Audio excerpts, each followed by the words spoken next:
Good evening बच्चों। आज question है अनुपातों A1/A2, B1/B2 तथा C1/C2 की तुलना करनी है और आपको बताना है कि समीकरण युग्म द्वारा निरूपित रेखाएं आपकी समांतर हैं या एक बिंदु पर प्रतिच्छेद करती हुई रेखाएं हैं या समपाती रेखाएं हैं। तो आपके पास ये पहला क्वेश्चन दे रखा है, दो समीकरण दे रखे हैं, 5x + 3y = -8। दूसरा समीकरण है 7x + 6y = 9। सबसे पहला काम क्या है, इन समीकरणों को आपने मानक रूप में क्या करना है, लिखना है। तो पहले समीकरण को मैं लिख रही हूँ। तो मानक रूप क्या है आपका, ax + by + c = 0। तो इस रूप में लिखना है। तो पहले समीकरण को लिखती हूँ मैं, 5x + 3y, ये माइनस का 8 है, माइनस के 8 को हम इधर लेकर आ जाएंगे तो प्लस का 8 हो जाएगा और इधर बराबर 0 हो जाएगा। ये आ गया आपके पास समीकरण नंबर 1। फिर दूसरे वाले को भी लिखूंगी मैं मानक रूप में, 7x + 6y, प्लस का 9 है तो इधर लेकर आएंगे तो क्या हो जाएगा, माइनस का 9 और बराबर इधर कुछ नहीं है तो यहाँ पे क्या बचेगा, 0। तो आपके पास आ गया समीकरण नंबर 2।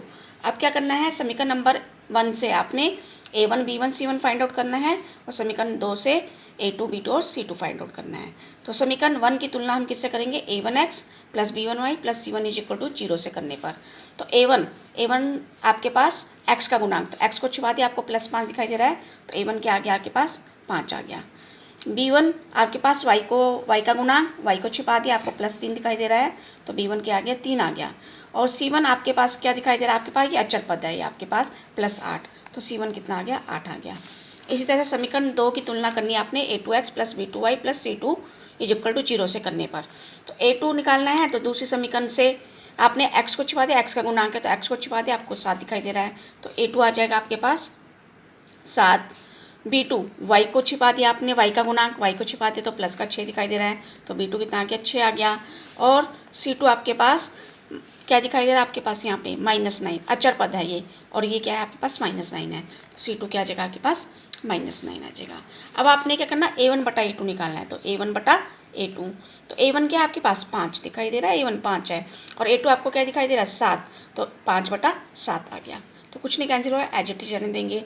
फिर B1/B2 निकाला आपने, B1/B2 निकाला, B1 क्या मान रख दिया आपने, B1 कितना दिखाई दे रहा है आपको, 3, तो B2 कितना आपके पास, 6, तो इसकी जगह 6 लिख दिया, तो 3 एकम 3, 3 दूनी 6, तो B1/B2 कितना आ गया, 1/2।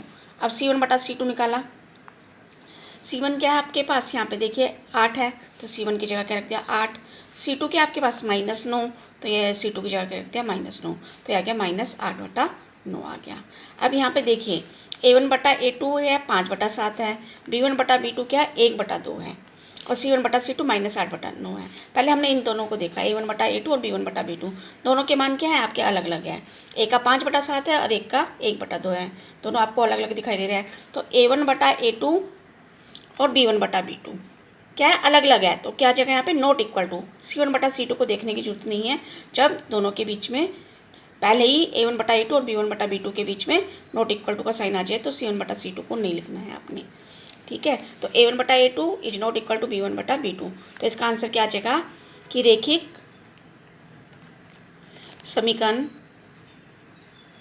युग्म द्वारा निरूपित रेखाएं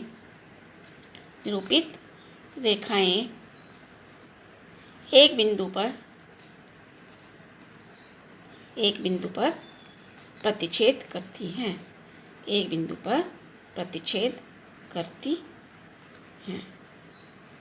तो इसका आंसर ये आ गया। अब जैसे दूसरा क्वेश्चन मैंने ले रखा है, दो समीकरण है आपके पास, 6x + 3y = -10, दूसरी समीकरण है 2x - y = -9।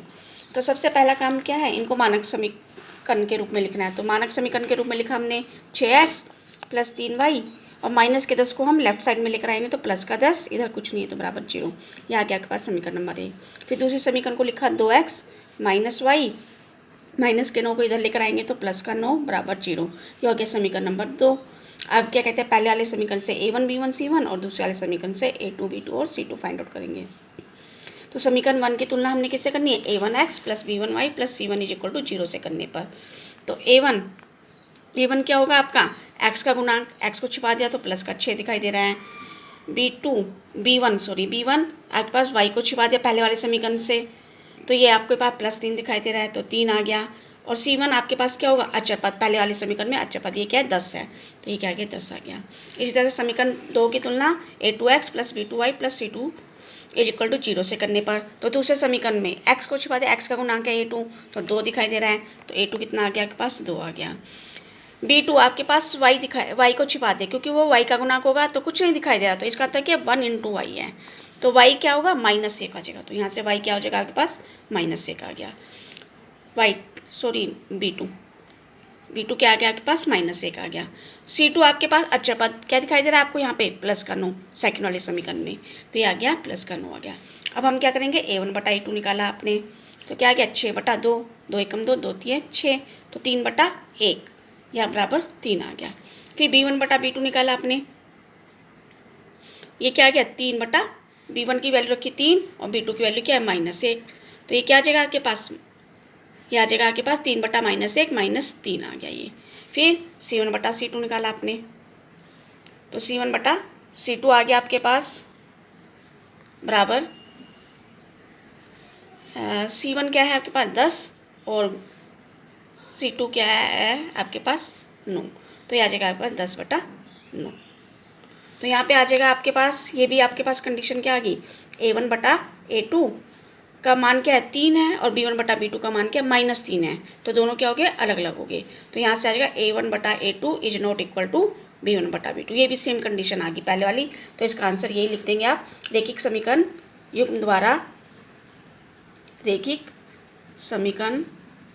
युग्म द्वारा निरूपित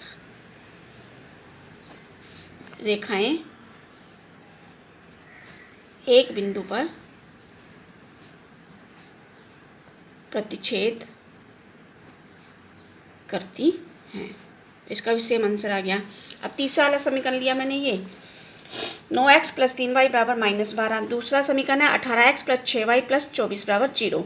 तो पहले समीकरण को लिखा हमने मानक रूप में 9x प्लस 3y माइनस के 12 को इधर लेकर आएंगे तो क्या हो जाएगा, प्लस का 12 बराबर 0। दूसरा समीकरण लिया हमने 18x, वो ऑलरेडी ही आपके पास क्या है, मानक रूप में है, ax plus by plus c equal to 0 में, तो इसको सीधा लिख देंगे हम 6y प्लस 24 बराबर 0।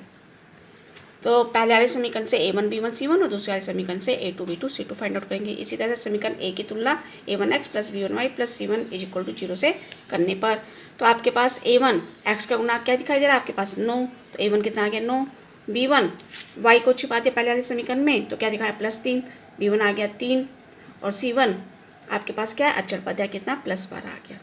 फिर समीकरण 2 की तुलना करने पर a2x plus b2y plus c2 is equal to 0 से करने पर, तो ये आपके पास a2 क्या आ गया 18 और b2 क्या आ गया आपके पास, यहाँ पे y को छिपा दिया आपने, प्लस का 6, y का गुणांक है तो 6 आ गया, और c2 आपके पास अचर पद दूसरे वाले समीकरण में क्या है आपके पास +24 दिखाई दे रहा है आपको, तो ये क्या आ जाएगा +24 आएगा। अब क्या करना आपने, a1 बटा a2 निकाला, क्या आ गया आपके पास 9 बटा 18, तो 9 एकम 9, 9 दूनी 18, तो 1 बटा 2।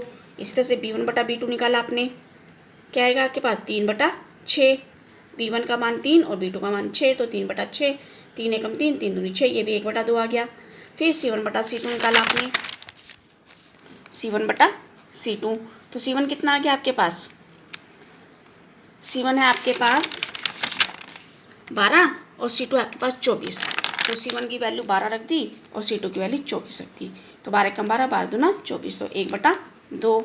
अब a1 बटा a2 भी देखिए आपके पास यहाँ पे 1 बटा 2 है, b1 बटा b2 भी 1 बटा 2 है और c1 बटा c2 भी क्या है 1 बटा 2 है, तीनों का मान एक ही है, तो a1 बटा a2, b1 बटा b2 और c1 बटा c2 तीनों का मान क्या आ रहा है, एक ही आ रहा है, इट मीन्स तीनों के बीच में क्या आ जाएगा, 1/2 का साइन आ जाएगा। तो जब ये वाली कंडीशन आए तो इसका आंसर क्या आएगा, रैखिक समीकरण युग्म द्वारा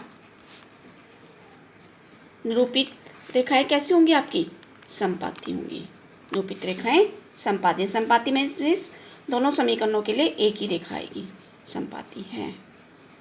ठीक है, तीसरी कंडीशन छूट गई है आपकी। तीसरी कंडीशन मैं यहीं पे बता देती हूँ, अगर यहाँ पे आपके पास यहाँ पे प्लस का 1 होता, यहाँ पे ना ये मैं दोबारा लिख लेती हूँ, 6x, तीसरी कंडीशन है 6x प्लस 3y -10 प्लस 10 बराबर 0, और दूसरी थी 2x प्लस y और -9 बराबर 0। तो यहाँ से पहले वाली समीकरण से मैं हल्का सा बता देती हूँ, कम करना वैसे ही है। A1 आपके पास 6 आ गया पहले वाले समीकरण से, B1 आपके पास क्या आ गया 3 आ गया, और C1 क्या आ गया आपके पास 10 आ गया। फिर दूसरे वाले समीकरण से A2 दूसरे समीकरण से ले लिया 2, और B2 क्या आ गया आपके पास 1, कुछ नहीं है तो 1 × y होगा, तो B2 कितना आ गया 1, और C2 कितना आ गया -9 आ गया। तो इसी तरह से हम A1 बटा A2 निकालेंगे, 6 बटा 2, 2 3 6, B1 बटा B2 ये आ गया 3 बटा 1 आ गया, B1 बटा B2 आपके पास 3 बटा 1, ये भी कितना आ गया 3 आ गया, ये भी कितना आ गया आपके पास 3 आ गया। फिर C1 बटा C2 निकाला आपने, ये कितना आ गया 10 बटा -9, तो ये आ गया -10 बटा 9 आ गया। तो यहाँ पे देखिए A1 बटा A2 की वैल्यू क्या है 3 है, B1 बटा B2 की वैल्यू भी क्या है 3 है, और C1 बटा C2 क्या है -10 बटा 9, ये दोनों से क्या अलग है। तो यहाँ पे साइन कैसे लगाएंगे, A1 बटा A2, B1 बटा B2 और C1 बटा C2, इन दोनों का मान 1 है, A1 बटा A2 और B1 बटा B2 3 दोनों का मान सेम है, तो दोनों के बीच में क्या है इक्वल टू का साइन आ गया। अब C1 बटा C2 का मान क्या है -10 बटा 9, जो दोनों के बराबर नहीं है, तो यहाँ पे क्या आ जाएगा नॉट इक्वल टू आ जाएगा, क्योंकि इससे अलग है। B1 बटा B2 क्या का मान क्या है 3 है, और C1 बटा C2 का क्या है -10 बटा 9, तो दोनों के अलग अलग मान है। तो यहाँ पे क्या आ जाएगा दूसरे और तीसरे के बीच में क्या आएगा नॉट इक्वल टू का साइन आएगा। क्यों आएगा समझ में आ गया, क्योंकि B1 बटा B2 का मान 3, C1 बटा C2 का मान -10 बटा 9, दोनों के मान क्या अलग अलग है, इसलिए इन दोनों के बीच में नॉट इक्वल टू का साइन आ जाएगा। तो इसका आंसर क्या आ जाएगा, रैखिक समीकरण युग्म द्वारा निरूपित रेखाएं कैसी होंगी, समांतर होंगी, समांतर होंगी। तो ये 3 हल थे आपके पास, ग्राफ्य हल, तो ये मैंने आपको बता दिए हैं। अगर आपके पास ये कंडीशन आती है A1 बटा A2 is not equal to B1 बटा B2, तो रैखिक समीकरण युग्म द्वारा निरूपित रेखाएं क्या होंगी, एक बिंदु पर प्रतिच्छेद करती हुई होंगी। अगर आपके पास A1 बटा A2 इज इक्वल टू, ये वाली कंडीशन होगी A1 बटा A2 is equal to B1 बटा B2 is equal to C1 बटा C2, तब रैखिक समीकरण युग्म द्वारा निरूपित रेखाएं समपाती होंगी। समपाती मीन्स एक ही रेखा होगी दोनों समीकरणों के लिए, आप खींचोगे तो एक ही रेखा आएगी। फिर तीसरी कंडीशन आपकी यदि ये आती है A1 बटा A2 is equal to B1 बटा B2 not equal to C1 बटा C2, तब रैखिक समीकरण युग्म द्वारा निरूपित रेखाएं आपकी क्या होंगी, समांतर होंगी, कहीं प्रतिच्छेद नहीं करेंगी, समांतर होगी। और हल कैसा होगा उसका, कोई हल नहीं होगा। Thank you.